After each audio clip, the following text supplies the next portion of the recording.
Salamat, Nay, ha? Ang saya ko, dinalhan niyo ako ng paborito kong pagkain. Ito talaga ang namimiss ko eh. Nasaan nga pala ang mga apo ko? Mamaya pa po ang labas ng mga yon sa eskwelahan. Sinusundo mo pa ba sila? Hindi na po, Nay. May service po silang dalawa. Ay, mabuti naman kung ganun. Iba na ang panahon ngayon. Pareho pa namang babae ang mga anak mo, kaya dapat mo silang ingatan. Kaya nga po sinunod ko ang payo ninyo na kuhaan ko na lang sila ng service. Dahil madalas hindi ko nasusundo.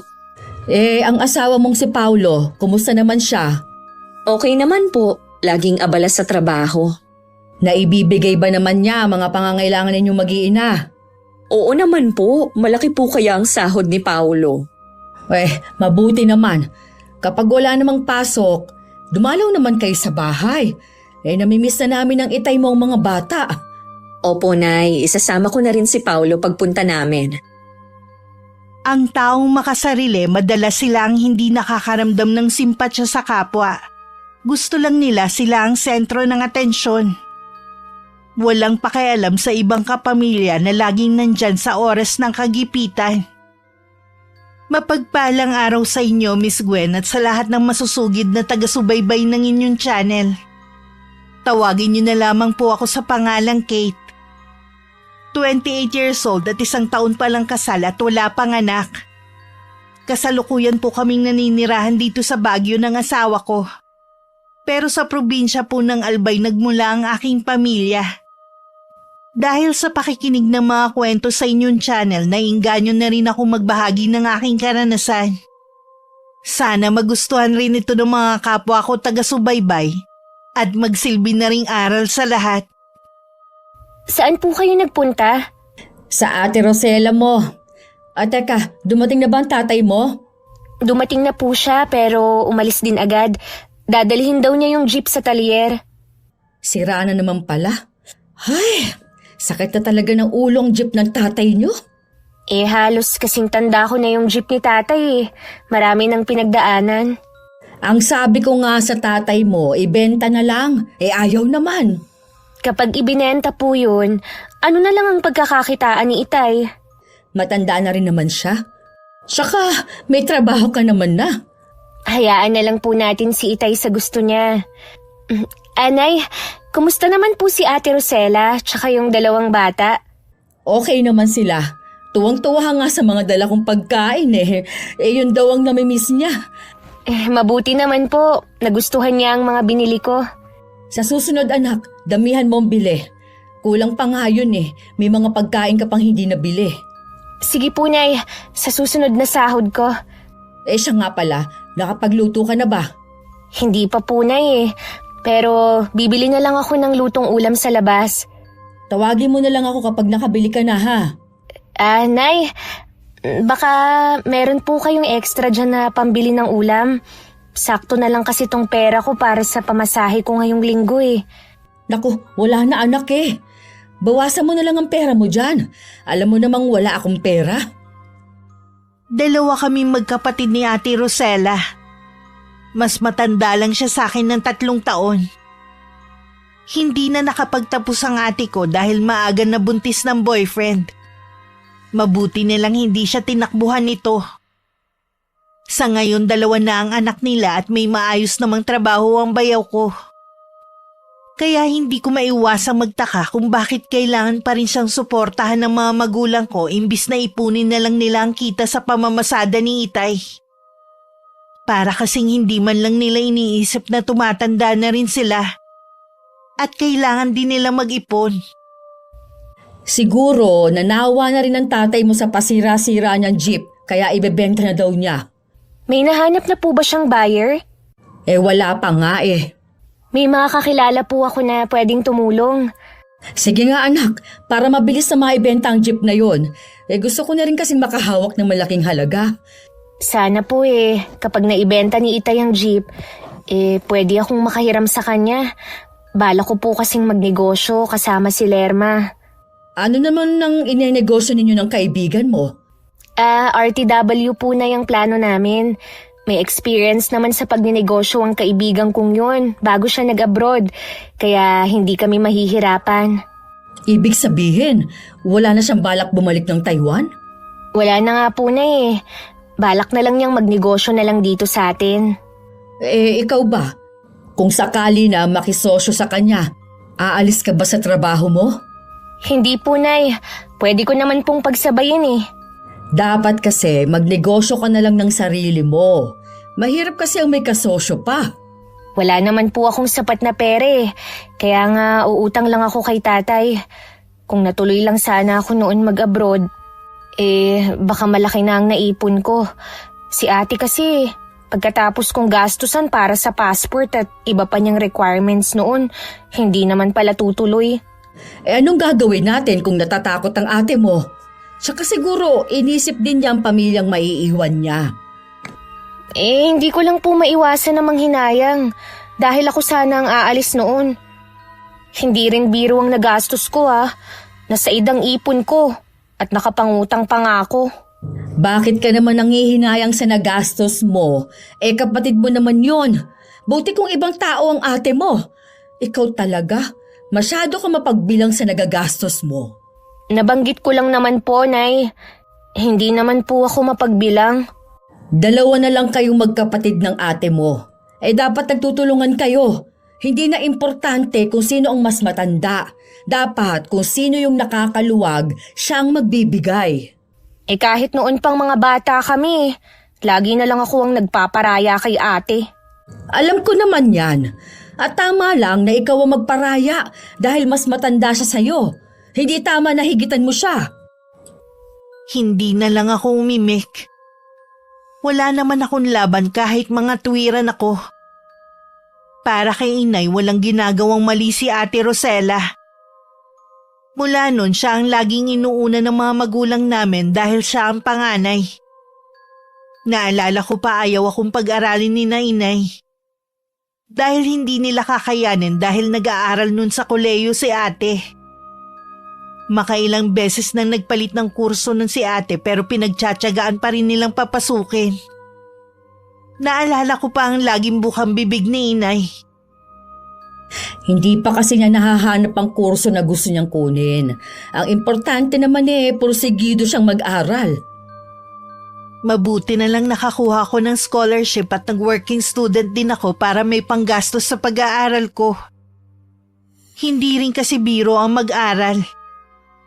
Nang mga panahon na yun, nakikihati pa sa akin si ate. Kapag hindi ko binibigyan, sasabihan pa akong madamot at saka isusumbong sa aming mga magulang. Kapag naaalala ko yun, may kirot pa rin sa puso ko. Gusto ko pa rin magbago ang buhay namin at sa tulong ng perang hihiramin ko, posibleng matupad yun. Dahil sa tulong ng mga kaibigan ko, nakahanap kami ng buyer ng jeep ni Itay. Bumisita na nga yung gustong bumili at ininspeksyon na rin ng jeep ng sarili nitong mekaniko. Balak na pong ibenta ni Itay ang jeep? Bakit ngayon nyo lang sinabi sa akin? Nakalimutan kong banggitin nung tumawag ka eh. Kapag po naibenta na yung jeep, ano na lang po ang pagkakakitaan nyo? Wala namang problema dahil may trabaho ang kapatid mo. Tsaka, hihiramin nga niya yung pera para sa naiisip niyang negosyo. Sa bagay nga, dalawa na lang kayo ni tatay ang binubuhay ni Kate. Huwag lang siyang mag-asawa agad. Hindi siya pwedeng mag-asawa. Hindi pa nga siya nakakabayad sa pagpapalaki namin sa kanya. Nay, 25 na si Kate. Nasa tamang edad na para mag-asawa. Ako nga mas bata pa sa kanya nung nagkaanak eh. Basta hindi ako papayag. Wala na nga kami ibang aasahan eh. Tapos uunahin pa niya pag-aasawa. Huwag niyo na lang pong payagan na magpaligaw para hindi makaisip na mag-asawa. Sa tingin ko naman, wala siyang planong tumanggap ng manliligaw. May bala kasi siyang makisosyo kay Lerma. Nakauwi na pala si Lerma? Siya sana ang kasabayan ko noon kung hindi ako nag-back out. Sayang nga, hindi ka tumuloy noon.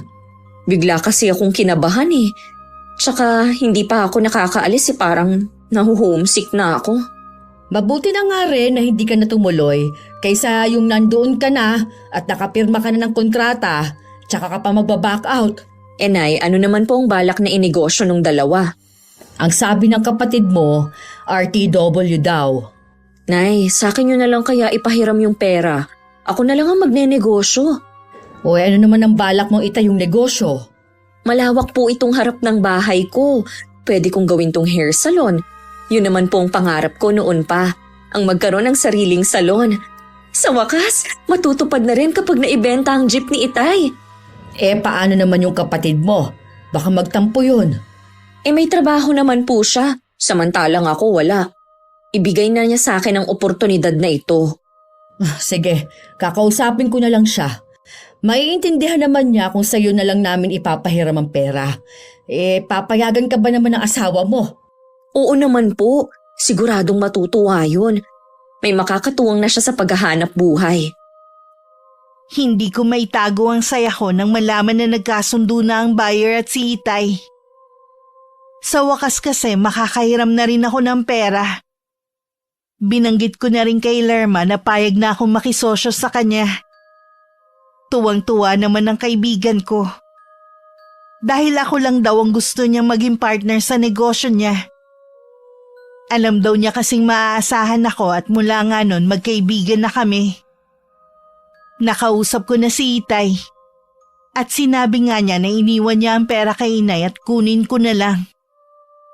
Pero hindi ko akalain na muling guguho ang mundo ko sa malalaman. Ano po, Nay? Ipinahiram niyo kay Ate Rosela ang lahat ng perang pinagbentahan ng jeep? Oo, anak, nakiusap kasi ang kapatid mo. Gusto daw niya magtayo ng salon sa harap ng bahay niya. Nay naman, ako ang unang nagsabi sa inyo Tsaka, nakausap ko na rin si Lerma na magsusosyo kami sa negosyo. Bakit kasi sinabi mo kaagad dun kay Lerma? Hindi mo pa naman hawak yung pera. Dahil nagtiwala po ako sa inyo na sa akin yung ipapahiram ang pera. Ibabalik ko naman yun may kasama pang interes. Si Ate Rosela ba, ibabalik niya ba ang pera? Malamang hindi na, gaya ng ginagawa niya noon pa. Kaya ako lang naman ibinigay sa kanya dahil may pamilya na siya at gusto niya makatulong sa asawa. Ikaw naman may trabaho at wala pa namang pamilya. Intindihin mo na lang ang kapatid mo. Kahit naman nung bata kami, siya na lang ang lagi kong iniintindi. Wala na tayong magagawa na ibigay ko na sa kapatid mo. Alangan naman bawiin ko pa. Sana po kasi, pinanindigan niyo ang una niyong plano. Hindi yung nagsabi lang sa inyo si Ate Rosela, nagbago na ang isip niyo. Ang kitid naman ng utak mo! Ayaw mo lawakan yung pag-unawa mo Nay, mula noon, wala na akong ginawa kundi unawain ang pamilyang to. Pero kayo, hindi niyo man lang ako naiintindihan. Kate! Bumalik ka dito! Nag-uusap pa tayo! Naabutan pa ni Itay ang pagtatalo namin ni Inay. Minabuti ko na lang na pumasok na sa kwarto ko kaysa naman sa harapan pa nila ako mismo bumulalas ng iyak. Para na kasing sasabog ang dibdib ko sa sama ng loob. Agad ako nag-message kay Lerma. Siya lang kasi ang pinagsasabihan ko ng lahat ng problema ko. At alam din niya ang sitwasyon ko dito sa amin. Ano bang nangyayari? Bakit kayo nagtatalo ni Kate? Kasi nagagalit siya sa akin dahil hindi ko siya pinagbigyan kundi yung ate niya. Naibigay mo na ba kay Kate ang pera? Sinabi ko sa kanya na kunin na lang sa iyo. Yun na nga ang pinagtalunan namin. Yung pera kasing ipapahiram natin sa kanya, ibinigay ko dun kay Rosela. Ano? Sonia naman, bakit mo namang ginawa yun? Magagalit nga talaga sa iyo si Kate. Mas kailangan naman ni Rosela ng pera. May pamilya na siya at si Kate, dalaga pa. Mas may pag-asa na lumago ang pera natin kay Kate kesa sa atin niya. Para ka naman bago ng bago kay Rosela. Maganda ang plano ni Rosela. Kapag kumikita na ang ipapatayo niyang salon, ibabalik naman niyang pera sa atin. Sana man lang sa pagkakataong ito, si Kate ang pinagbigyan mo. Asang-asang anak natin Alam mo ba na para din sa atin kaya plano niyang magnegosyo? Si Rosela ba, naisip man lang tayo? Ha? Di ba puro sarili lang niyang iniisip niya? Hay nako, wala na tayong magagawa pa kahit maghapon mo kong pagalitan dyan. Basta para sa akin, tama lang na unahin ko si Rosella dahil mas kailangan niya ng pera. Agad namang sumagot si Lerma. Alam kong naaawa din siya sa akin. Gusto sana niya akong tawagan pero pinigilan ko siya. Ayoko kasing marinig niyang umiiyak ako. Sinabi ko na pupunta na lang ako sa kanya sa ibang pagkakataon. Nang mga sumunod na araw, sinubsob ko na lang ang sarili ko sa trabaho. Gusto ko kasing makalimot sa ginawa ni inay sa akin. Siya naman parang baliwala lang ang ginawa. Para bang hindi niya sinaktan ang damdamin ko. Nagustuhan niyo po ba ang kulay ng pintura? Oo, maaliwalas tignan. Kailan nga pala magbubukas itong salon mo? Baka po sa isang linggo na. Sigurado ka ba na maganda ang lokasyon nitong negosyo mo? Kikita kaya kaagad? Oo naman, Nay. Meron po akong mga kakilala. Pwede rin nilang ipagsabi sa mga kakilala nila. Bakit ba parang hindi kayo masaya? Masaya ako para sa'yo, anak. Hay sa wakas, natupad na rin ang pangarap mo. Ayun nga lang, masama ang loob ng kapatid mo sa akin. Dahil po ba sa akin ninyo ibinigay ang perang pinagbentahan ng jeep ni Itay? Oo, umaasa kasi siya na sa kanya namin ibibigay. Ayun, nagkaroon kami ng pagtatalo. Para yun lamang ay sumama ng loob niya. Kapatid naman niya ako at hindi ibang tao. Yun nga ang sinasabi ko sa kanya eh. Tsaka mas kailangan mo kako kaysa sa kanya. Totoo naman eh. Makakagawa naman siya ng paraan kung paano magkaroon ng kapital sa plano niyang negosyo. Kung kailan nga tumanda ang kapatid mo tsaka naman committed ang pangunawa. Huwag ka mo siyang mag-alala. Kapag kumita na tong salon ko, isasampal ko sa pagmumukha niya yung perang hiniram ko. Ibalik mo na lang ng maayos. Baka lalo pang magalit at pati tatay mo maubos na rin ang pasensya sa'yo. Pati ba si Itay nagagalit sa akin dahil sa pera na yon? Inaasahan niya kasi na kay Kate nga mapupunta ang pera. Mas may pag-asa daw kasi na lumago yun. Bakit ba napakadamot niya sa akin? Anak din naman ako ni Itay Wala lang kasing tiwala ang Itay mo sa kakayahan mo na mapalago ang pera. Kaya kailangan mong patunayan sa kanila na hindi totoo ang iniisip nila sa'yo. Patutunayan ko talaga sa kanila na mali sila ng akala. Hintayin nilang magbukas ang salon ko. Sigurado na dadagsa ang mga customer. Sa unang araw ng pagbubukas ng salon ni Ate Rosella, pinost pa niya yun sa account niya sa Facebook. Mukhang sosyal at ginastusan talaga. Alam ko si inay lang ang pumunta at si Itay naman may ibang lakad. Hanggang ng mga oras na yon, masama pa rin ang loob ko sa ginawa nila. Kahit kay Itay, umiiwas ako na pag-usapan na nangyari. Wala na rin naman kasi siyang magagawa. Sayang, wala kayo nung araw na nagbukas ng salon ni Rosella. Ang daming nagpuntang mga kamag-anak natin at kaibigan ng mag-asawa. May nauna na kasi akong lakad. Sana sa mga susunod na may ganong ganap, nandun tayong buong pamilya para suportahan si Rosella. Mabuti na lang, nandun ako. Sabi mo nga maraming tao. Siguradong hindi kami mapapansin doon kahit nandun pa kami ni Kate. Kahit na. Tinatanong nga kayo ni Rosella Lalo ka na, Kate. Alam niyo naman po na may trabaho ako at hindi ako pwedeng umabsent. Alam ko na hanggang ngayon masama pa rin ang loob mo. Pero sana naman, isang tabi mo muna yan para suportahan ang ate mo. Wala na po yun sa akin. Para namang hindi pa ako sanay na siya lagi ang pinapaboran niyo. Kate. Tapos na po akong kumain. Mauna na po ako sa inyo. Halata na masama pa rin ang loob niya. Hayaan na lang muna natin siya. Intindihin na lang natin ang nararamdaman niya. Parang hindi siya kapatid sa inaasal niya Huwag na muna natin yung pag-usapan. Kailangan mabawi agad ni Rosella ang pera. Dahil sa mga susunod na araw wala na tayong panggastos. Hindi mo kailangan mag-alala dahil nandyan naman si Kate. Nung namamasada pa ako, hati kami sa gastusin dito. Sa palagay mo kaya kakayanin ni Kate na siya na lang mag-isang gumastos? Hindi mo ba naiisip? Baka dahil sa sama ng loob niya, baka hindi na siya tumulong sa atin. Hindi niya yun magagawa sa akin. Napaka walang hiya naman niyang anak kapag ganon, di ba? Kaya sana naman iparamdam mo sa kanya na mahalaga din siya at hindi lang ang ate niya. Malamig pa rin ang pakikitungo ko kay Nainay. Nag-iisip na nga rin ako kung bubukod na ba ako. Bibigyan ko na lang sila ng sustento kada buwan para sa gastusin nila. Hanggang na mga sandaling yun kasi may kirot pa rin sa dibdib ko ang ginawa nila. Lalo na ni Inay. Pero magulang ko pa rin sila kaya kailangan ko magpakita ng respeto. Dahil may tampo pa rin ako sa kanila nang mapromote ako sa trabaho. Si Lerma lang ang sinama ko para mag-celebrate ng araw na yun. Bago ko umuwi, namili muna ako ng mga personal kong gamit. Pagdating sa bahay, hindi ko inaasahang naroon si Ate Rosella at ang dalawa niyang anak. Kaya na palang tita ninyo, magmano kayo? Mabuti naman dumating ka na, Kate.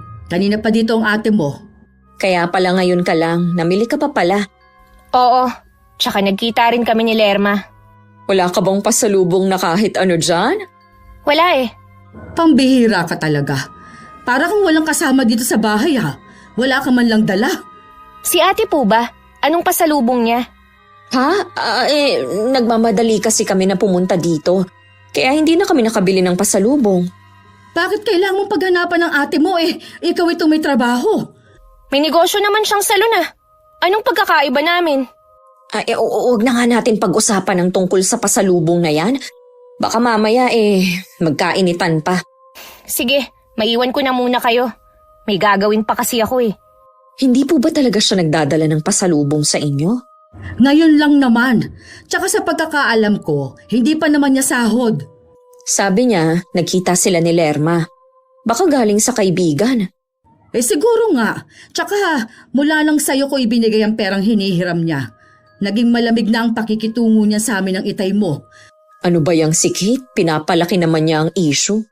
Kaya nga Hindi tuloy maiwasang mag-alala ng tatay mo. Baka daw hindi na magbigay si Kate dito sa bahay. Pwede ba yun? Dito siya nakatira. Dati kasi, hati sila sa gastusin dito sa bahay. Ngayon na hindi na namamasada ang itay nyo, si Kate na ang sasagot sa lahat. Kaya kailangan maibalik mo na ang perang ibinigay ko sa'yo. Huwag po kayong mag-alala. Bigyan niyo lang ako ng 3 buwan, maibabalik ko ng pera sa inyo kasama ang tubo. Salamat anak. Alam ko naman na maaasahan kita.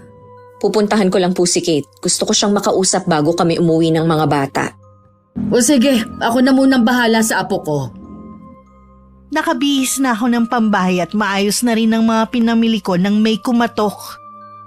Si Ate Rosella ang napagbuksan ko.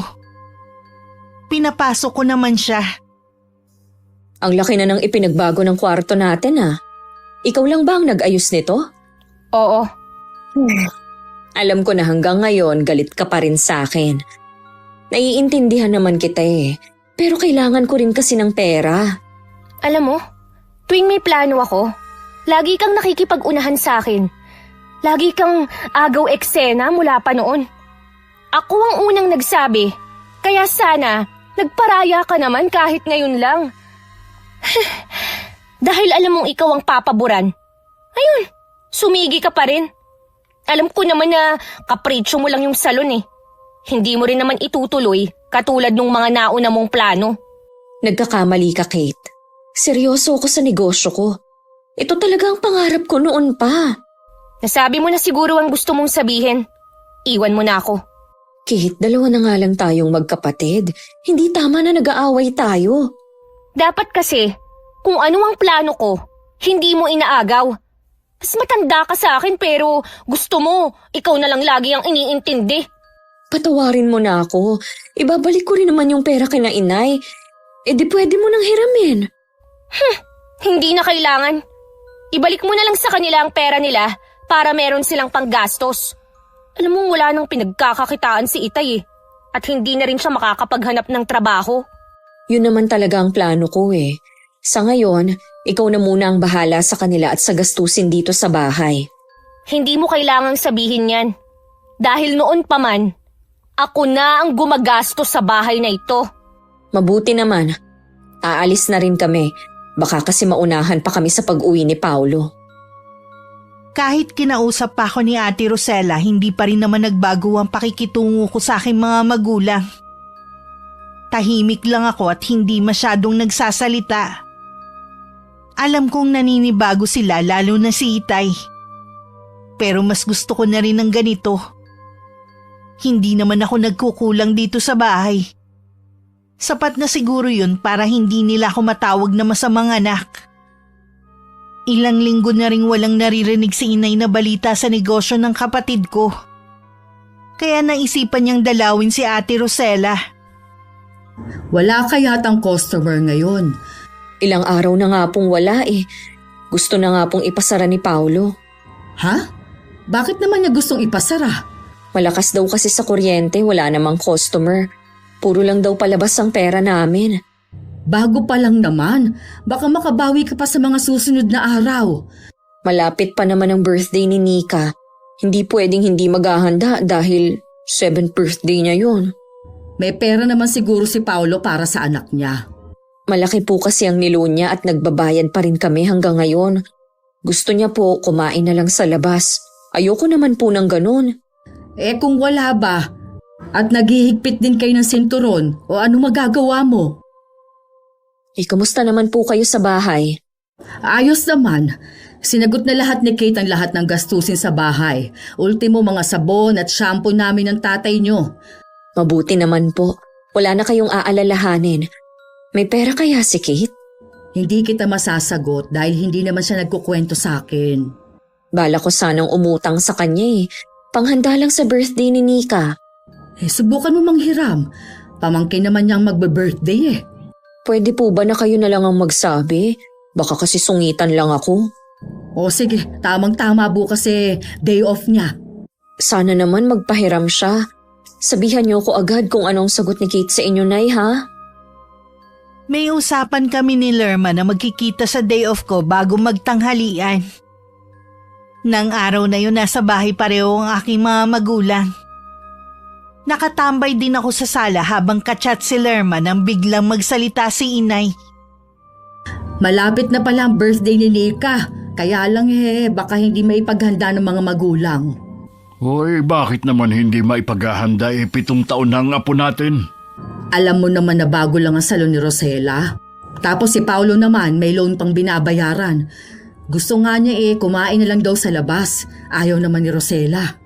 Kung wala naman silang panghanda, bakit kailangan pilitin? Ay, nakakaawa naman yung bata kung hindi nila ipaghahanda. Maging practical na lang sila. Ayos na ang kumain sila sa labas. Kate, meron palang pinapasabi ang ate mo. Kung pwede daw ba na pahiramin mo siya. Ipangahanda lang ng pamangkin mo ba? Pasensya na po, Nay.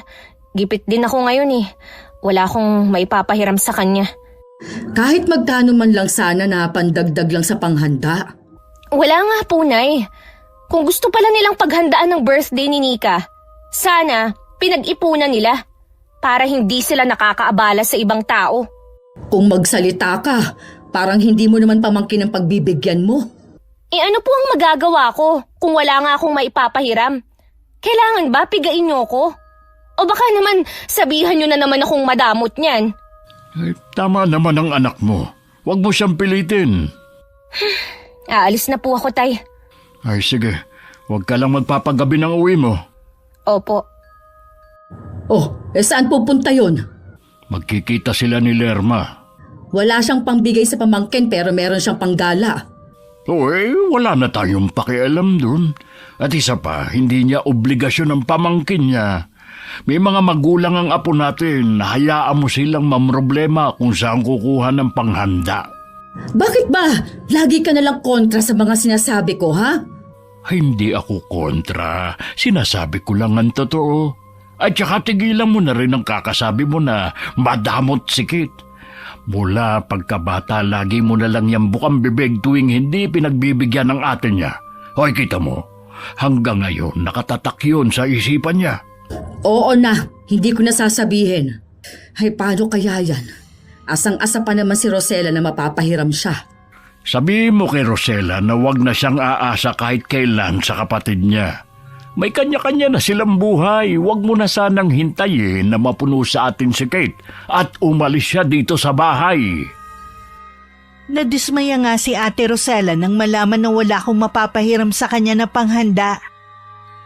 May hinala siya na hanggang ngayon masama pa rin ang loob ko sa kanya. At yun ang dahilan ng hindi ko pagpapahiram. Dati kasi mabilis lang ako magbigay sa kanya.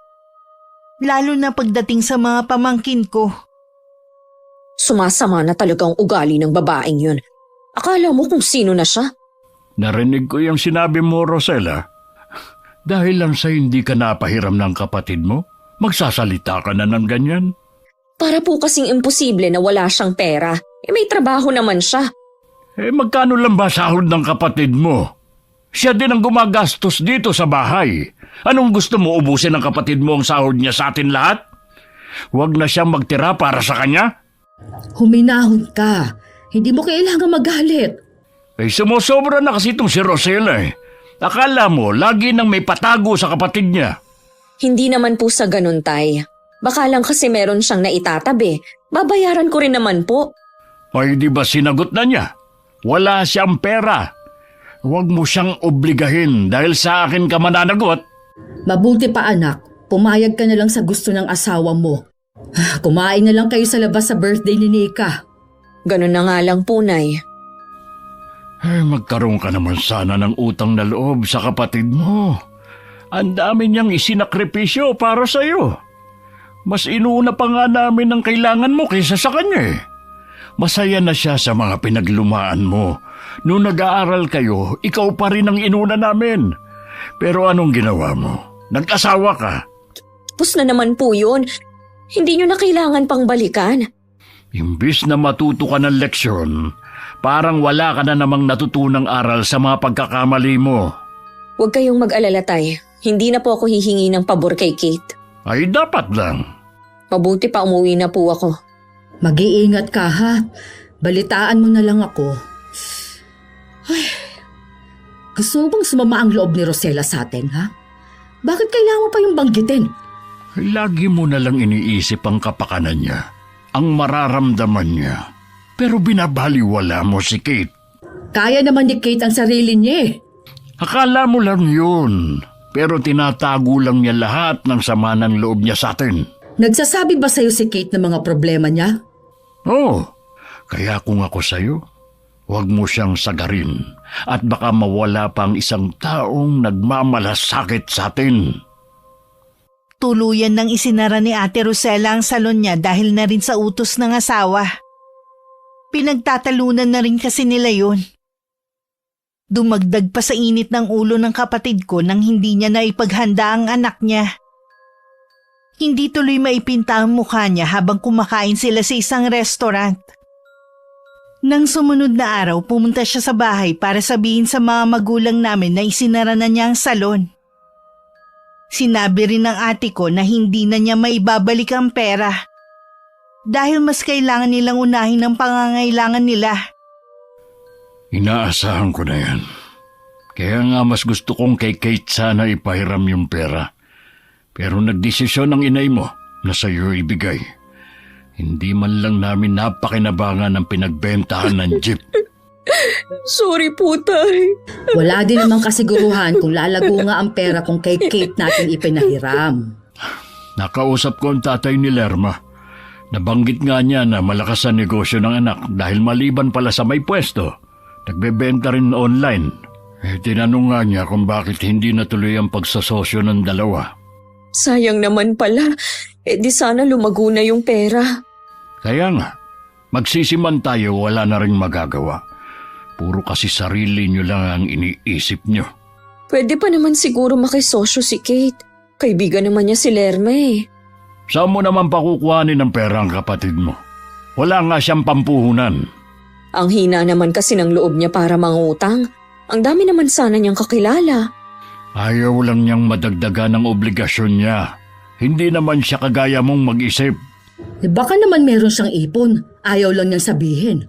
Kung meron man, wala na tayong pakialam doon. Nakakapanghinayang pa rin na malaman na asensado na si Lerma tapos empleyado pa rin si Kate. Ikaw lagi ang humahadlang sa kapatid mo para umangat. Hindi ko maiwasang isipin na naiinggit ka sa kanya. Hindi naman po yun ang ginagawa ko. At hindi ako naiinggit sa kanya. Si tatay talaga. Grabe akong pag-isipan ng masama. Mula ngayon, kahit anong plano ni Kate, susuportahan ko na siya. Gusto ko namang bumawi sa kanya. Ang laki na naging pagkukulang ko sa kanya. Hindi maiwasan ni Ate Rosella na magtampo sa aming ama dahil sa sinabi nito. Nasanay kasi siya na laging nakasuporta sa kanya ang mga magulang namin. Hindi ko pa rin ipinaalam sa kanila ang pagkakapromote ko sa trabaho. Naisip kong sarilinin na lang habang buhay. Nakakaramdam na rin kasi ako ng katahimikan. Sana lang walang sumira. Rosella! Nay, ano pong ginagawa niyo dito? Bakit pumunta kayo ng walang pasabi? Ay, mabuti nga pumunta ako dito ng walang abiso. Kailan mo pa niloloko ang asawa mo, ha? At dito pa talaga sa sarili ninyong pamamahay. Sinong lalaking yun? Siya po si Noel. Ex-boyfriend ko siya. Wala akong pakialam kung sino man siya sa buhay mo. Basta't layuan mo siya. Problema lang ang dala ng lalaking yun sa buhay nyo. Ang totoo po niyan, nagkakalubuan na kami ni Paolo. Wala na kaming ginawa kundi mag-away. Dahil ba sa pera, kaya kayo nag-aaway? Nay, hindi kasi ganitong buhay ang pinapangarap ko. Nandyan ka na sa sitwasyon na yan. Isipin mo naman ang mga anak mo. Huwag kang gumawa ng ikakasira ng pamilya mo. Nahihirapan na akong kasama si Paolo. Hindi ko na mabili ang mga gusto ko. Hindi ka rin kasi marunong humawak ng pera. Masyado kang magastos. Nagpapakahirap sa pagtatrabaho ang asawa mo. Ikaw naman, puro gastos ang alam. Paanong hindi kayo maghihirap? Huwag niyo na po akong sermonan, Nay. Akala mo ba kung papatulan mong lalaking yun gaganda ang buhay mo, ha? Mas maganda po ang trabaho ni Noel na ibibigay niya ang mga gusto ko. Kung ano man ang binabalak mong yan, ilang libong beses mo munang pag-isipan. Alalahanin mo, parehong babae ang mga anak mo. Gusto mo bang sa kanila bumalik ang karma? Wala naman po akong balak iwan ng mga anak ko kung sakali. At hindi naman totoo ang karma na yan. O anong balak mo? Maglalaro habang walang asawa mo, ha? Nasaan ang delikadesa mo? Ganyan ba kita pinalaki, Rosella? Tigilan mo yan. Kundi ako mismo magsasabi sa asawa mo tungkol sa ginagawa mo. Alam naman ni Ate Rosella na hindi siya magagawang ipahamak ng nanay namin. Kaya nagpatuloy lang siya sa ginagawa niyang pakikipagkita sa ex niyang si Noel. Malakas kasi ang loob niya dahil akala niya binata pa rin ito. Yun ang siniguro nito sa kanya. Pero lahat pala ng mga sinabi ng lalaki pawang kasinungalingan. Isang araw sumugod ang kinakasama ni Noel. Nagkataon na nandun pa si Kuya Paulo. Ipinakita rito ang mga larawan nila ng ate ko. Kaya hindi na rin nakatanggi si Ate Rosella. Yan na nga bang sinasabi ko Hindi naman ako nagkulang ng paalaala sa'yo. Sabi naman po kasi ni Noel na matagal na silang hiwalay nung kinakasama niya. Natural na yon ang sasabihin niya para makuha ang loob mo. Ano po ang gagawin ko? Galit na galit sa akin si Paulo. Lumayas na daw ako dito. Nasaan ba ang asawa mo ngayon? Umuwi po muna siya sa kanila. Gusto nga niyang isama ang mga anak ko pero hindi ako pumayag. Kailangan daw pagbalik niya wala na ako dito. Ano ba kasi yung gulong pinasok mo? May posibilidad talaga na kunin niya sa'yo ang mga bata. Hindi ako papayag, Nay. Akin lang ang mga anak ko. Paano kung sampahan ka niya ng kaso? Wala kang laban, Rosella. Dahil may mga ebidensya ang babaeng yon na ibinigay sa kanya. Isa pa nga yun sa nagpapasakit ng ulo ko. Araw-araw na lang pong nandito ang kinakasama ni Noel. Binabantaan ako nagaganti sa akin. Kaya natatakot ako para sa mga anak ko. Baka may gawin siyang hindi maganda sa mga bata. Ang mabuti pa, doon muna kayo ng mga apo ko sa bahay. Mas ligtas kayo doon kung sakaling may masamang binabalak sa inyo ang babaeng yon. Ano pong sasabihin natin kina Tatay at Kate? Sigurado na magtataka sila. Bahala na. Madali lang naman magdahilan Sabihin na lang nating nag-away kayo mag-asawa. Ano ba kasi itong ginawa ko? Pati tuloy mga anak ko nadamay pa. Sana naman magtinu ka na. Maawa ka sa mga anak mo. Sana makipagbalikan pa rin sa akin si Paulo. Mahal ko naman siya eh. Natukso lang ako kay Noel. Yan din ang ipinagdarasal ko. Dahil napakahirap na mag-isang magtaguyod ng mga anak. Aayusin ko lang po ang mga gamit namin mga bata. Para pagdating nila galing sa eskwelahan, pwede na tayong umalis. Pagdating ni na Ate Rosella at mga pamangking ko, nagtaka si Itay kung bakit may mga dala silang bag. Ako naman tahimik lang na nakamasid sa kanila. Bago pa kasi sila dumating, alam ko na ang lahat. Hindi na ako nagtataka kung pinalaya sila ng asawa. Dito muna ang mag-ina pansamantala. Huwag mong sabihin nag-away kayo ni Paulo. Nagkatampuhan lang po kami. Meron kasi kaming hindi na pagkasunduan. Bakit kailangan nyo pang mag-alsa balutan? Maliit na bagay lang naman sigurong pinag-awayan yung mag-asawa. Umuwi kasi sa kanila si Paulo. Walang kasamang mag-iina doon tuwing gabi. Nag-aalala naman ako kaya sabi ko na dumito na lang muna sa bahay. Ano ba namang klaseng lalaki ang si Paulo? Akala ko pa naman matino siya. Sige, kakausapin ko siya. Wag na po tay. Nagpapalamig lang naman po siya ng ulo.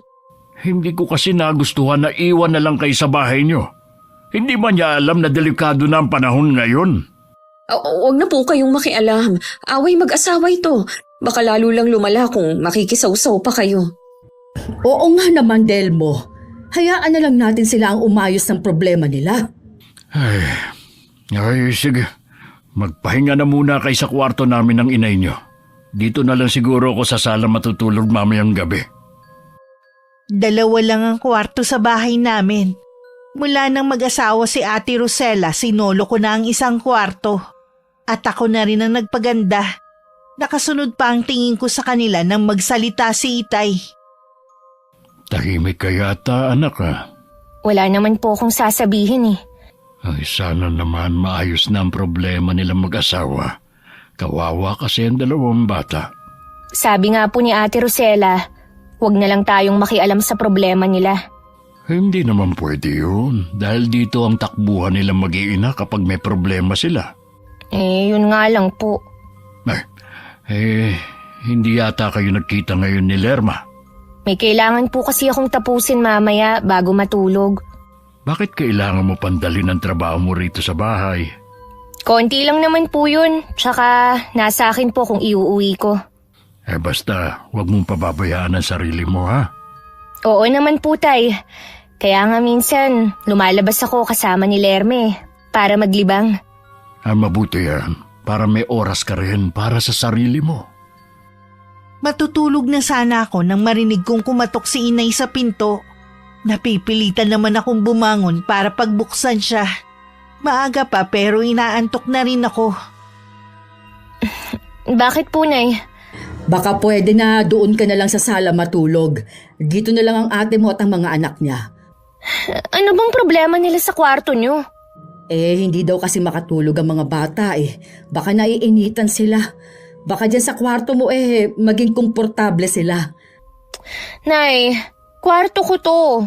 At dito lang ako komportable. Pansamantala lang naman Ako pagod sa buong maghapon na trabaho. Hindi naman siguro kalabisan kung gusto kong maging komportableng matulog ngayong gabi, di ba? Ang damot mo naman. Hindi nga kami sanay na makitulog sa ibang bahay. Di umuwi na lang kayo sa bahay nyo. Di tapos ang problema nyo. Kate, ate mong sinasabihan mo. Kaunting respeto naman. Ako ba nire-respeto nyo? Ako na nga nagtatrabaho dito. Ako pa yung palalayasin nyo sa kwarto na to. Pansamantala lang naman. Hindi naman habang buhay aangkinin ang kwarto mo. Hindi po ako naniniwala, Nay. Pagkatapos ng ginawa ni Ate Rosella, malabo nang makabalik pa siya sa kanila. Kaya hindi ko ipapaubaya ang kwarto ko sa kanya. Anong ibig mong sabihin? Alam ko po kung ano ang ginawa ni ate. Itiko mo na yung bibig mo. Kundi malilintikan ka sa akin. Takot kang malaman ni tatay, no? Huwag ka kasing lumandi. para hindi rin kayo nakakaabala sa katulad ko na kailangan din ng privacy. Sandali lang, Kate. Buksan mo muna itong pinto. Mag-usap muna tayo. Hayaan nyo na lang, Nay. Baka mamaya ay mag-ingay pa yan. Mabuti na lang wala dito si tatay. Ay, pagtyagaan nyo na nga lang muna ang kwarto namin ng itay ninyo. Opo, Nay. Paano yan? Baka magtagal na kami dito. Huwag kang mag-alala. Kakausapin ko ulit ang kapatid mo. Akala mo naman kasi kung sino siya dito. Kinabukasan, maaga akong umalis pero gabi nang nakauwi sa amin. Hindi pa ako nakakababa ng tricycle nang makita kong nagmamadaling lumabas ng bahay namin si Kuya Paulo. Pagpasok ko sa bahay, nadatnan kong umiiyak si Ate Rosella habang galit na galit si Itay. Mukhang alam na nito ang ginawa ng ate ko. Dumiretso na lang ako sa silid ko at nagpahinga. Hindi na rin ako lumabas para maghapunan. Kinabukasan na rin ako lumabas ng kwarto ko. Kate, may ideya ka na siguro na dito natitira sa atin ang kapatid mo at mga pamangkin mo. Opo, alam ko na pagdating pa lang ni na ate. Alam niyo ba nakatrabaho ko yung babaeng kinakasama ni Noel? Ganun ba? Katrabaho mo pala siya. Ginugulo niya kasi ang ate mo. Matagal na po kasi silang nagsasama, bago pa naging magkarelasyon sina ate at si Noel. Siya din ang dahilan ng hiwalayan ng dalawa nun bago pa mag-asawa si Ate Rosella. Kaya ganun na lang ang galit ni Mabel. Nagsisisi na ang ate mo sa nagawa niya. Gusto na niyang ayusin ang pamilya niya. Ano po bang sabi ni Kuya Paulo? Ayaw na niyang balikan ang ate mo eh. Ang gusto niya, makuha ang dalawang bata. Ayaw naman ng Ate Rosella mo. Kung ako kay ate, ibigay na lang niya ang dalawang bata sa ama. Mas mapapabuti sila dun dahil may trabaho si Kuya Paulo. Tutal siyang nagloko. Hindi naman ganun kadali yun. Alam ko po na mahirap, pero mas mahihirapan siya kung wala naman siyang trabaho. Buti kung magsuporta pa sa kanya ang asawa niya. Nagbanta nga na hindi na magbibigay. Paano yan? Kung patuloy siyang magmamatigas, pati yung mga bata maaapektuhan. Baka pwedeng ikaw na muna ang bahala sa kanila. Noy, hindi ko na po kakayanin. Dapat, umpisahan na ni ate na humanap ng trabaho. Maghahanap naman daw siya. Pansamantala lang naman eh. Sariling kaligayahan lang niya kasi ang iniisip niya eh. Ang dami niya tuloy na perwisyo. Huwag mo nang sisihin ang ate mo. Bugbog na nga sa sermon ng tatay mo eh. Dapat lang na magtanda siya. Tinutuo nga ng bayaw ko na hindi siya magsusuporta. Hindi naman makaangal ang ate ko dahil siya ang may kasalanan. Hindi ko rin alam kung nag-a-apply ba siya ng trabaho. 2 buwan na rin sila sa bahay. Dahil hindi ko rin matiis ang mga pamangkin ko, ako muna ang umako sa gastusin nila. Wala silang naririnig na reklamo sa akin. Ang hindi ko lang nagustuhan ng pag-uwi ko sa amin, inukupan na ng kapatid ko at 2 pamangkin ang kwarto ko. Anong ginagawa niyo rito? Mula ngayon, ito nang magiging kwarto namin. Ang kapal naman ng mukha mo na magsiga-sigaan dito. Mas may karapatan ako dahil panganay ako. Pumayag na rin si inay. Lagi mo nalang ginagamit ang pagiging panganay mo para makuha ang gusto mo. Masyado ka talagang makasarili mula pa noon. Dalaga ka pa naman eh. Kailangan namin ng privacy ng mga anak ko at ganun din naman ng mga magulang natin. Dapat lang na ikaw ang magbigay. Anong ingay ito? Hanggang labas eh, naririnig tong boses nyo. Paano naman po ako makakapagpahinga ng maayos kung ibinigay niyo sa kanila tong kwarto ko? Hayaan mo na lang sila dito. Pwede ka naman dito sa sala. Walang iistorbo sa'yo kapag nagpapahinga ka na. Grabe naman kayo, Nay! Ako na nga lahat ng gumagastos dito sa bahay. Pagod na nga ako sa trabaho. Ganito niyo pa ako tratuhin. Huwag mo nga kami sumbatan, ha? Hindi ka pa nga nakakabayad sa ginawa kong pagpapalaki sa'yo? O bakit si ate? Nakabayad na ba siya sa inyo? Pwede ba, Kate? Magparaya ka na lang. Sige, nagpaparaya ako. Pero wala na akong pakialam sa mga pamangkin ko. Wala na kayong aasahan sa akin. Ikaw ate, kung gusto mong maibigay ang mga pangangailangan ng anak mo, magtrabaho ka. May, narinig niyo ba yon? Ngayon mo pa ba pababayaan ang kapatid mo kung kailang kailangan ka niya? Ikaw ang makasarili sa inyong dalawa. Buong buhay ko, ibinigay ko sa pamilyang to. Pero si ate pa rin ang mahalaga sa inyo. Kailan ko kaya maririnig sa inyo na importante din ako? Natigil lang ang pagtatalo namin nang dumating si Itay. Nang malaman niya ang nangyayari, hindi rin niya napilit ang ate ko na umalis sa kwarto ko. Lalo na nung nag-iiyakan na ang mga apo. At sila na mismo ang humiling na doon na lang sila. Wala ko nagawa kundi magparaya na lang. 1 linggo rin akong umiiyak habang nakahiga sa sofa. Para akong batang naghahanap ng kakampi ng mga oras na yon. Nay! Nay! Hoy! Bakit ka ba sabay sigaw dyan? Nandito lang naman ako. Ay, kumusta ang pag-a-apply mo ng trabaho? Hindi pa rin po ako natatanggap. Pero hindi po yun ang gusto kong sabihin. Ano bang gusto mong sabihin, ha? Alam niyo po ba na na-promote sa trabaho si Kate? Ha? Hindi. Wala namang binabanggit sa amin ng tatay mo ang kapatid mo. Sino naman ang nagsabi sa'yo? Yung dati kong kaklase na si Jenny. Aksidente po kasi kaming nagkita kanina. Nabanggit nga niya na boss niya si Kate at ilang buwan na daw na-promote. Ibig sabihin, malaki na ang sahod niya. Kahit hindi na po ako magtrabaho, kayang-kaya niya tayong buhayin. Ay, ikaw ba, Delmo? Alam mo bang tungkol sa pagkakapromote ng anak mo? Hindi ko alam. Kaya pala sabi niya sa akin dati, wag na daw akong maghanap ng trabaho at siya na daw ang bahala dito sa bahay. Kaya pala hindi siya nagrereklamo sa mga bayarin eh. Pero bakit kaya niya inilihim? Siguro ayaw niyang mahinga ng pera. Aba, hindi pwede na tipirin niya tayo, no?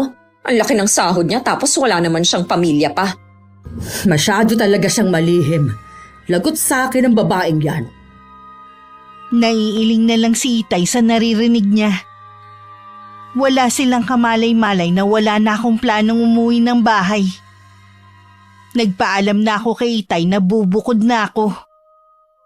Pumayag naman siya dahil nakikita niya ang paghihirap ng kalooban ko. Bakit kaya wala pa hanggang ngayon si Kate?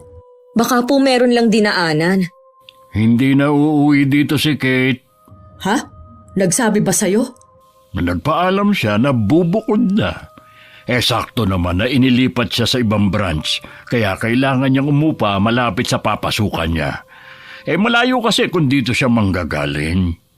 Bakit hindi man lang siya nakipag-usap sa akin? Nagtatanong ka pa talaga, ha?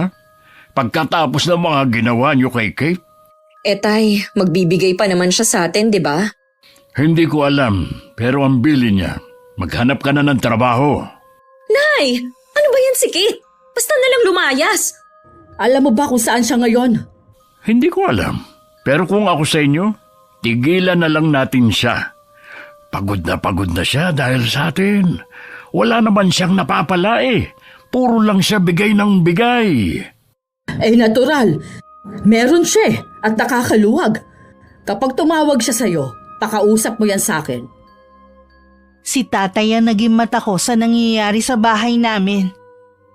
Hindi pa rin naman nahinto ang pagsuporta ko sa kanila dahil mahal ko sila. Kay tatay ko rin nalaman na hindi pa rin tinitigilan ni Mabel ang ate ko. Hanggang sa bahay namin ginugulo siya nito. Sorry tay kung mas pinili ko na lumayo muna. Ayos lang yun, anak. Mabuti nga yun para matutong tumayo sa sariling paa ang ate mo. Hindi pa rin po ba siya nakakahanap ng trabaho? Hindi pa rin. Natatakot kasi siya kay Mabel. Kahit saan na lang kasi sumusulpot ang babaeng yun. Marami po talaga siyang oras para guluhin si ate dahil wala na siyang trabaho. Kaya naman pala. Parang gusto ko na nga rin pong umuwi sa atin eh. Hindi naman ako sanay na malayo sa inyo ni inay. Masasanay ka rin at maiisip mo na masarap din palang mabuhay ng mag-isa. Basta tay, ingatan niyo po ang kalusugan niyo ah. Tawagan niyo ako kapag may kailangan kayo. Oo, anak. Ikaw din, ha?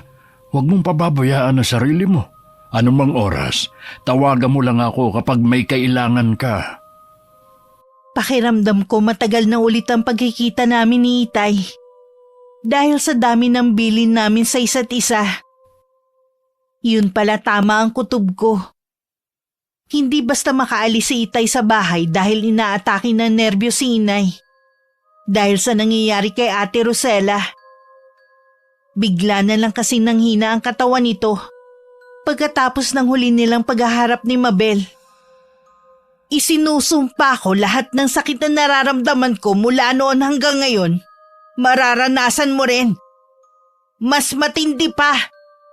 Hindi kita mapapatawad kahit kailan. Nakarating sa akin ang balitang pagpapakamatay ni Mabel sa pamamagitan ng pagbigti sa sarili. Agad ko yun itinawag kay Itay. Nagulat din siya sa nalaman. At nasambit na lang na kaya daw pala hindi na nanggugulo sa bahay namin ng babae. Kanina pa kita hinahanap, nandito ka lang pala. Nakausap ko si Kate. Ngayon lang. Bakit hindi mo ko tinawag? Di ba sabi ko naman sa'yo na gusto ko siyang makausap? Nagmamadali rin kasi siya at nasa trabaho. Meron lang siyang ibinalita. Ano naman ang itinawag niya? Patay na raw si Mabel. Nagpakamatay. Kaya pala, hindi na niya ginugulong anak natin. Hindi ko alam kung mabuti ba o masama ang balitang yan. Kahit daw nakipagbalikan na si Noel sa kanya, para daw nalunod na ang babae sa matinding depresyon. Lagi na lang daw itong nagdududa na baka lukuhin na naman siya ng kinakasama. Pero bakit niya kailangan kitlin ang sariling buhay? Alam naman niyang malaking kasalanan yun. May wala na kasi sa tamang katinuan yung tao, kaya hindi na nakakapag-isip ng tama. Kasalanan naman niya. Nagpabulag siya sa galit at selos sa anak natin. Iniwan na rin naman ni Rosella ang lalaking yon at sa kanya na nakikisama. Pero hindi pa rin siya tumigil. May kasalanan din naman si Rosella. Kung nakontento na lang sana siya kay Paulo, hindi na sana aabot sa ganito. Kasi nga, nahihirapan na siya sa sitwasyon nila ni Paulo.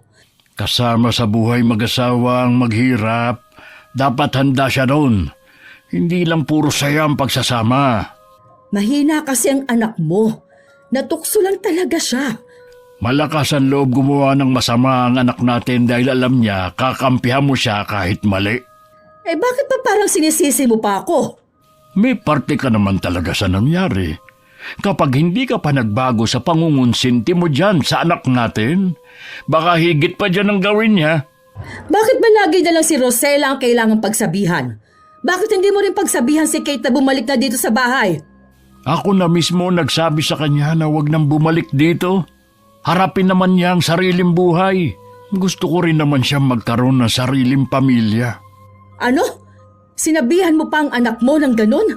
Paano na tayo niyan kapag nag-asawa siya? O paano ang ate niya? Alam mong may 2 anak yon. Hindi obligasyon ni Kate ang kapatid niya. Hindi nga obligasyon pero wala namang ibang tutulong sa kapatid niya kundi siya lang. Tama na! Hindi na siya tutulungan ni Kate dahil sa pagiging makasarili niyo. Sinabi mo ba kay Kate na may sakit ang ate niya? Hindi na kailangan. Nandito naman tayo eh. Huwag na natin siyang abalahin. Hoy, pambihira ka talaga. Paano niya matutulungan ang ate niya? Hindi mo ba talaga naiintindihan ang sinasabi ko? Ha? Hindi natutulong si Kate sa kapatid niya dahil abusado ang ate niya. Pinatingnan ni nanay si Ate Rosella para malaman ang dahilan ng panghihina niya. Pero wala namang makita sa resulta ng check-up ni ate. Napilitan na rin ng mga magulang namin na ibigay sa bayaw ko ang 2 bata. Dahil hindi na rin nila maasikaso. Kahit tutol ang kapatid ko, wala na rin siyang nagawa. Wala rin naman kasi siyang kakayanan na buhayin ng mga anak. Tahan na anak. Baka lalo kang magkasakit sa kaiiyak mo eh. Masakit po kasi mawalay sa mga anak ko. Umasa din ako kapag nakita ni Paulo ang kalagayan ko, maaawa siya. At baka makipagbalikan pa sa akin. Pero malimig na tingin lang ang ibinigay niya sa akin. Ni hindi man lang ako kinumusta. Makikita mo pa rin naman ang mga anak mo kapag magaling ka na. Nangako naman si Paulo na hindi niya ilalayo ang mga bata sa'yo. Alam ko na nandidiri sa akin si Pablo. Baka iniisip niya na may nakakahawa akong sakit dahil sa pakikipagrelasyon ko kay Noel. Baka nga iniisip din niya na karma ito sa akin. Siguro nga karma na yan sa'yo pero nagsisisi ka naman eh. Bakit ganun, Nay? Hindi malaman ng mga doktor ang tunay kong sakit. Kung tingnan pa nila ako sa ospital, para akong umaarte lang at gawa-gawa ko lang ang pagkakasakit ko. Kung alam lang nila na hindi ako makatulog sa gabi sa sobrang sakit ng buo kong katawan, sabayan pa ng sakit sa ulo. Yun na nga ang pinagtataka ko eh. Halata naman na may sakit ka. Parang hindi profesional ang mga doktor doon. Tingin ko po, Nay, malala na ang sakit ko. Mamamatay na siguro ako. Huwag mo nga sabihin yan. Gagaling ka pa. Maghahanap tayo ng magaling na doktor. Kung kinakailangan, luluwas tayo ng Maynila. Doon tayo maghahanap. Magagaling ang mga manggagamot doon. Salamat, Nay. Hindi kayo sumusuko sa akin. Siyempre naman, anak kita eh. Walang ina ang kayang tiisin ng mga anak nila. Si Kate kaya? Naaalala pa kaya ako? Bakit hindi siya dumadalaw sa akin, Nay? Hindi kasi niya alam na may sakit ka. Hindi sinasabi ng tatay mo. Mabuti pa siya. May magandang trabaho at siguro maayos na ang lagay niya ngayon. Huwag mong kaiinggitan kung ano man ang meron siya. Alam ko naman na hindi siya masaya dahil nag-iisa lang siya. Kahit paano, ikaw, kasama mo kami ng tatay mo. May pamilya ka. Yon ang mahalaga. Hindi alam ni na inay na nasa may pintuan lang na nakaawang si Itay at narinig nito ang pag-uusap nila. Napapailing na lang siya dahil sa kabila ng kalagayan ni Ate Rosella. Masasama pa rin ang lumalabas sa bibig ni inay laban sa akin. Napapaisip din si Itay na baka hindi doktor ang kailangan ni ate. Naalala niya kasi ang huling sinabi ni Mabel sa kapatid ko noon, bago to nagpakamatay. Delmo, lumuwas kaya tayo ng Maynila para doon ipatigin si Rosella. Ay hindi biro ang pagluwas ng Maynila. Kakailanganin natin ng malaking halaga. Di tawagan mo si Kate. Emergency naman to eh. Hindi ko na kaya makitang nahihirapan si Rosella. Narinig ko ang lahat ng sinabi mo kay Rosella kanina. Talaga bang siya lang ang mahalaga sa'yo? Ha? Gatasan lang ba ang tingin mo kay Kate? Narinig mo pala. Oo. Umaasa pa naman ako na magbabago ka. Pero lalo kang lumalala. Dapat siguro pati ikaw magpa-check up na rin. Oo na! Sige na! Tama ka! Si Rosella lang ang mahalaga sa akin. Dahil siyang mas mahina sa dalawa. Hindi niya kaya mag-isa. Hindi katulad ni Kate na malakas ang loob. Or hindi dahilan yun para lagi kang nakakampi kay Rosella at binabaliwala mo naman si Kate na mas nakakatulong sa atin. Di magmamatigas ka talaga na hindi siya tawagan para hinga ng tulong? Hindi talaga. Wala akong balak na sirain ang bakasyon niya.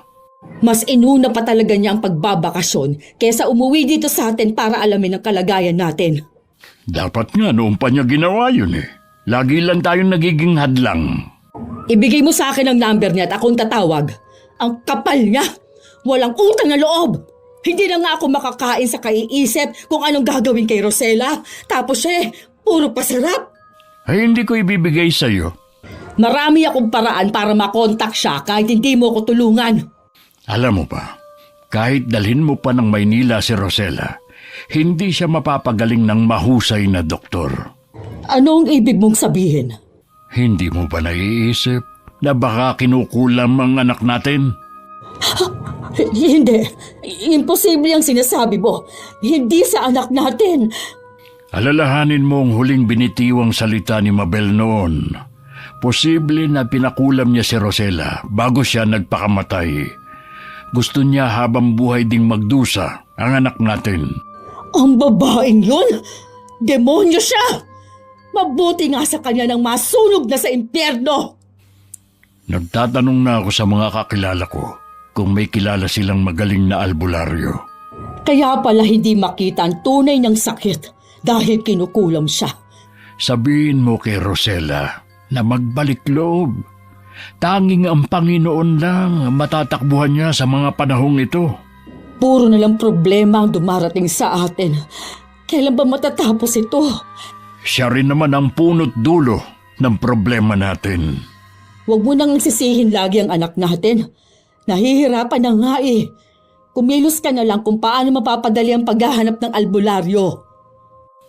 Lumipas ang mga araw lalong nangihina si Ate Rosella. Lumalaki na rin ang tiyan niya sa hindi maipaliwanag na dahilan. Maging ang pagsusugat ng balat niya at kapag natutuyo, nagmimistulang malaking balakubak na humihiwalay sa balat niya.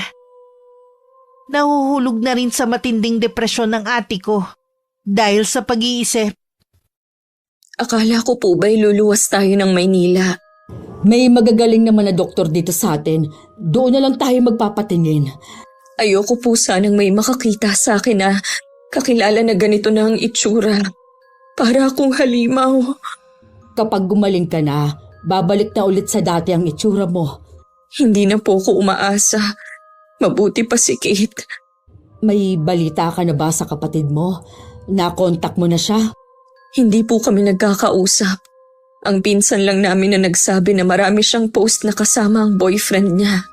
Yun siguro ang dahilan kung bakit hindi siya umuwi dito. Siguro nga. Ayoko na rin siyang makita kahit kailan. Siya dapat ang nandito at hindi ako. Rosella, sabi pala ng tatay mo, magbalik loob ka na sa Panginoon. Bakit po niya yan sinabi? Mamamatay na po ba ako? Hindi ko alam kung paano ito sasabihin sa'yo. Diretsahin niyo na lang po ako. Palagay ng tatay mo, may kumukulam sa'yo. Ano? Kulam? Sino naman ang... Si Mabel? Oo, siya nga rin ang naiisip namin na pwedeng gumawa nito sa'yo. Bakit ako? Hindi lang naman ako ang nanloko sa kanya eh. Nalaman din ng tatay mo na wala na si Noel. Basta na lang daw namatay yun sa hindi malamang dahilan. Ako na ang susunod kung ganon. Gumagawa na kami ng paraan ng tatay mo. Basta't manalig ka lang. Huwag kang mawawala ng pag-asa. Sobrang parusa naman to sa akin. Ganun ba ako kasama?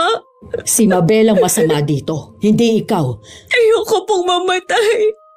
Anay, gusto ko pang makasama ang mga anak ko. Hindi ka mamamatay. Lakasan mo lang ang loob mo. Dahil masaya ako sa piling ni Edward, panandalian ko nakalimutan ng pamilya ko. Kung hindi ko pa nakausap ang pinsan ko, hindi ko pa malalaman na malubha na pala si ate. Agad ako umuwi sa bahay. Nadatnan ko natutulog ang ate ko sa kwarto. Napaiyak na lang ako sa kalunos-lunos na kalagayan niya. Mabuti naman, naalala mo pa kaming dalawin dito. Abala po kasi ako eh. Hindi ko alam na meron palang sakit si Ate Rosella. Oo, abala ka sa boyfriend mo eh. At sa pagbabakasyon mo, habang naghihirap ang kapatid mo. Masyado ka talagang makasarili. Tama na! Hindi ka ba talaga titigil? Kapag hindi ka pa nagbago, pati ako, aalis na rin sa bahay na ito. Iiwan na kita! Ano? Gagawin mo yun? Oo! Dahil sawang-sawa na ako sa mga ginagawa mo. Tay, nakikiusap po ako. Huwag na kayong magtalo ni Inay. Hindi ito ang tamang oras para mag-away kayo. Kailangan po nating maipagamot si Ate Rosella. Hindi doktor ang magpapagaling kay Rosella, kundi albularyo. Bakit po albularyo? Ano po ba ang sakit ni ate? Ipinakulam siya ni Mabel. Tama nga palang naririnig kong usapan noon. Sabi kasi ng malapit sa kanya, mula daw sa pamilyang mangkukulam si Mabel. Yun din daw ang dahilan kung bakit natatakot si Noel na iwan siya. Bakit ngayon mo lang sinabi? Kung kailan malala ng kapatid mo? Hindi naman kasi ako naniniwala sa mga sinasabi nila. At saka, hindi ko alam na aabot sa ganito. Wala ka talagang silbi. Hindi ka ba talaga titigil? Gusto mong sungal-ngaling ko yung bunganga mo? Tama na po, Tay. May albularyo na po bang tumitingin kay ate? Wala pa. Kung kani-kanino na ako nagtanong at lumapit. Ang lolo po ni Edward, kilalang manggagamot sa lugar nila. Pwede nating dalhin doon si Ate Rosella. Ha? Talaga? Dalhin na natin ang kapatid mo doon. Dapat doon ka pa umuwi eh. At baka magaling na sana ang kapatid mo ngayon. Pagkatapos ng problemang ito, mabuti pang maghiwalay na tayo. Ha? Nagbibiro ka lang, hindi ba, Delmo? Hindi ka naman nakikinig sa akin eh. Kaya mabuti pang magkanya-kanya na lang tayo. Tinawagan ko ng araw na yun si Edward at sinabi ang kalagayan ni Ate Rosella. Siya na lang daw ang bahalang magdala sa lolo Lando niya sa bahay namin. Mabuti daw na hindi na ibiyahe ang ate ko at baka mahirapan lang. Iniwan ko muna ang mga magulang ko habang nag-uusap. Hinintay ko na lang na magising si Ate Rosella. Siguro naramdaman niya na merong nakatingin sa kanya kaya iminulat niya ang mga mata niya. Kate? Ikaw nga ba yan? Oo, ako nga. Kumusta ka na, te? Sabi na nga ba, hindi mo ako matitiis. Mamamatay na ako, Kate. Tuwing mag-isa ako at nagigising, nakikita ko na ang mga namayapa nating kamag-anak. Di ba ganun? Kapag malapit ng mamatay? Hindi sa lahat ng pagkakataon. Totoo yan. Pwedeng guni-guni mo lang ang nakikita mo. Hirap na rin kasi ako eh. Gusto pa ng isip ko na lumaban. Pero sumusuko na ang katawang lupa ko. Ate Rosella, manalig ka sa Panginoon. Hindi ka niya pababayaan. Parusa ito sa akin dahil sa mga nagawa kong kasalanan. Buong puso kang magsisi sa ginawa mo. Patatawarin ka naman niya agad. Oo, lagi ko naman siyang tinatawag eh. Habang hinihintay natin ang albularyo, magkwentuhan muna tayo. May nahanap na ba kayong albularyo? Oo, papunta na siya rito sa atin. Lolo siya ng boyfriend ko. Sa huli, ikaw pa rin palang makakatulong sa akin. Tayo na nga lang ang magkapatid eh. Dapat lang na tayo ang magtulungan. Ikaw lang naman ang laging tumutulong sa akin eh. Ako, laging pabigat sa'yo. Kalimutan mo na yon, ate. Ang importante, ang gumaling ka na kaagad. Makakapagsimula ka na ulit ng bagong buhay. Halata na inaantok na si Ate Rosella. Pero kinukwentuhan ko pa rin siya para manatili siyang gising. Hanggang sa hindi na niya nakayanan ng antok. Hinayaan ko na lang siyang magpahinga. Nakatitig lang ako sa orasan sa dingding habang hinihintay ko ang pagdating ng albularyo. Inaantok na rin ako nang dumating ang maglolo. Habang ginagamot si ate, naiwan naman kami sa sala ni inay. At magkausap naman sa labas ang boyfriend ko at si Itay. Hindi mo nabanggit na bulag pala ang manggagamot na yon. Mula po pagkabata, bulag na si Lolo Lando.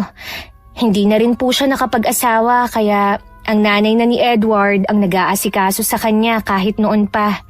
Sana naman mapagaling niyang ate mo. Matagal na siyang naghihirap. Gusto na nga niyang mamatay eh. Marami na pong napagaling si Lolo Lando. Mula pa po nung binatilyo siya. Magtiwala lang po tayo sa kanya. Sana nga gumaling na ang ate mo. Ha? Teka, bakit sumisigaw si Rosella? Huwag po kayong pumasok. Hayaan lang po natin sila. Baka kasi kailangan tayo ng kapatid mo. Ganun lang po siguro ang paraan ng panggagamot ni Lolo Lando. Ilang beses pang tinangka ni inay na pumasok sa loob ng kwarto pero hindi niya mabuksan ang pinto. Patuloy pa rin naming naririnig ang malakas na sigaw ni ate at dasal na inuusal ng albularyo. Napaatras pa si inay nang mula sa ilalim ng pinto. Sa siwang nito lumabas ang maitim na usok. Ano to? Rosella, anak! Ano nangyayari dyan? Nay, huminahon po kayo. Paano kung hihinahon kung hindi ko alam ang nangyayari sa kapatid mo doon sa loob? Alam ko po na nag-aalala talaga kayo kay ate. Ganon din naman kami eh. Pero ipagdasal na lang natin siya. Yun lang ang magagawa nating tulong sa kanya. Kung pwede ko lang sanang akuin na lang ang paghihirap ng ate mo para akong paulit-ulit na namamatay. Maupo muna kayo ha. Baka kayo naman ang magkasakit niyan eh. Para nang mababaliw si inay habang tinatakpan ng mga kamay ang dalawang tenga. Wala pa rin kasing tigil sa pagsigaw si ate. Kahit ako impit na lang napaiyak. Sinubukan ko rin buksan ang pinto. Pero nakalak yun sa loob at parang may mabigat na harang. Meron pa rin maitim na usok ang lumalabas sa siwang ng pinto. Lumipas ang mahabang sandali. Tumigil na rin sa pagsigaw si ate. Ilang sandali pa lumabas na rin ang albularyo. May naaamoy din kami mula sa loob ng kwarto na parang nasusunog na laman. Agad na pumasok sa loob ang mga magulang ko. Naiwan naman ako sa sala. Ay, naku, sa lahat ng ginamot ko, sa kanya ako nahirapan ng husto. Ano pong ibig niyong sabihin, Lolo? Ay, nasa kabilang buhay na kasi ang gumawa nito sa kapatid mo. Kinailangan ko pang maglakbay para lang makausap siya. Nagmamatigas siya, pero sa huli, nanaig pa rin ng kabutihan. Wala talagang imposible sa kapangyarihan ng ating Panginoon na nagbigay sa akin ng kakayanan para manggamot.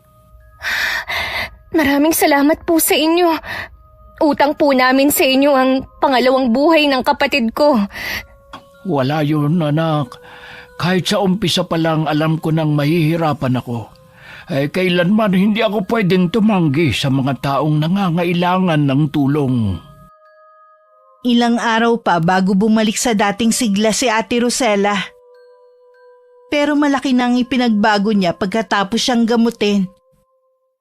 Madalas siyang tahimik lang at laging nakatingin sa malayo. Kapag tinatanong naman siya, umiiling lang siya. Hindi tuloy maiwasan ni inay na mag-alala pa rin. Sana anak, huwag ka na umalis dito sa bahay. Huwag mong saklawan ang desisyon ng anak natin. Hayaan mong siya magdesisyon para sa kanyang sarili. Madalas ko rin po kayong dadalawin dito. At magsusuporta pa rin naman ako sa inyo. Ayaw mo na talaga kaming makasama? Nay, hindi naman po sa ganun. Mas gusto ko lang kasi ang buhay na meron ako ngayon. Mas nagagawa ko ng malaya ang mga gusto ko. Ikaw, Delmo, itutuloy mo pa ba ang plano mo? Oo. Doon muna ako sa kapatid ko na may-ari ng manukan. Nag-apply kasi ako na tagabantay ng poultry niya. Gusto ko rin kasing may pinagkakakitaan. Alam mong hindi ako sanay na nakapirmi lang sa bahay. Ganun ba talaga kasama ang ugali naming mag-ina para iwan ninyo? Alam ko na hindi pa rin kayo nagbabago ni Rosella. Pagkakataon nyo na ito para mapag-isipan ang ginagawa nyo. Maiwan ko po muna kayo ah. Kakausapin ko lang po si Ate Rosella bago ako umalis. Napasukan ko si Ate Rosella na nakatanaw sa labas ng bintana habang hawak ang cellphone niya. Lumingon naman siya at ngumiti. Malamlam pa rin ang mga mata niya at baka sa kanya ang lungkot. Ayos ka na ba, ate? Oo naman. Lagi ka kasing tulala at malalim ang iniisip. Nagpaplano lang ako para sa kinabukasan ko. Wala na kasi akong aasahan kay Paulo eh. Nagkausap na ba kayo? Oo, kanina bago ka pumasok. Ayaw na niya talagang makipagbalikan pa sa akin. Ano nang plano mo? Maghahanap ng trabaho para matustusan ang pangangailangan namin ni inay. Hindi pa rin ako titigil sa panunuyo kay Paulo hanggang sa mapatawad na niya ako. Mag-focus ka na lang muna sa sarili mo at sa mga anak mo, ate. Kung talagang kayo ni Kuya Paulo, tadhana na rin ang maglalapit sa inyo. Oo nga, tama ka. Dito ka na ba ulit titira? Hindi eh. Kaya gusto kitang makausap para magpaalam. Dadalaw na lang ulit ako sa inyo ni Inay. Talagang ayaw mo na kaming makasama ha. May kanya-kanya naman tayong buhay eh. Pero pamilya pa rin tayo. Kahit anong mangyari. Kahit hindi na ako nakatira dito, maaasahan niyo pa rin ako. Mag-iingat ka lagi ha. Salamat sa lahat ng tulong mo. Pangako ko sa'yo, hindi na ako magiging pabigat sa'yo. Mahigpit pa akong niyakap ni Ate Rosella. Sabay na rin kami umalis ni Itay noon sa bahay namin. Lagi naman kami magka-chat ni ate mula nang umalis ako sa amin. Mas naging malapit pa kami sa isa't isa ngayon. 1 buwan pa bago siya nagkaroon ng trabaho. Si Itay naman mas mukhang hiyang sa kanya ang trabaho kaysa nakapirmi lang sa bahay. Kahit gaano pa kalaki ang nagawang kasalanan ng kapatid, mas piliin pa rin ang magpatawad. Isa yun sa mga natutunan ko sa karanasang ito. Hindi man siya nagpakaate, hindi ibig sabihin na masama na ang kapatid ko. Siguro yun lang ang daan para mas maging matatag ako at mahanap ko ang tamang daan para sa akin. Sa ngayon po, Miss Gwen, masaya na ako sa taong nagmamahal sa akin at kontento ako sa buhay na meron ako. Maraming salamat po sa pagpili ng aking kwento. Wakas. Salamat, Nay ha.